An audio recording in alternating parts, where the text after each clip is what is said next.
Have you ever opened AutoCAD and suddenly it crashes with a fatal error or shows something like problem loading Acadres.Dll resource file? It's super frustrating. But don't worry. I'll show you a couple of simple ways to fix it. This issue usually happens because of graphics settings, problems, or outdated drivers. So today I'll walk you through two working solutions step by step. Solution 1. Fix graphics settings, most important. First, go to your desktop and right-click, then open Display Settings. If you don't see it there, just go to the Windows search bar and type Display Settings and open it from there. Now scroll down and find the graphics option and click on it. Here you might not see AutoCAD listed. That's normal, so we need to add it manually. Click on Browse. Now you need to locate your AutoCAD installation folder. Quick trick to find it. Go to your desktop right, click on the AutoCAD shortcut, click Open File Location.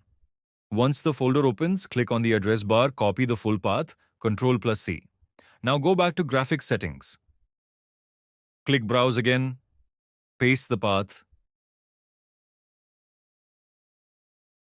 select the AutoCAD application file, click Add.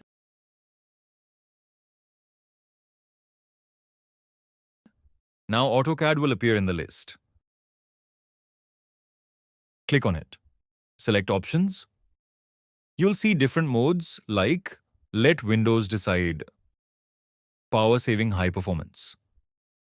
First, try Power Saving, recommended. Click Save, then open AutoCAD and check. If the problem still exists, switch to High Performance and try again. Most of the time, first method will work.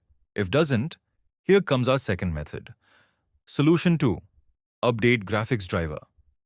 If the first method doesn't fix it, then your graphics driver might be outdated. For users with AMD graphics, go to AMD official website. Download the latest drivers for your system and install them. If you're using Intel or Nvidia, go to their official websites and update drivers from there. After updating, restart your computer and launch AutoCAD again.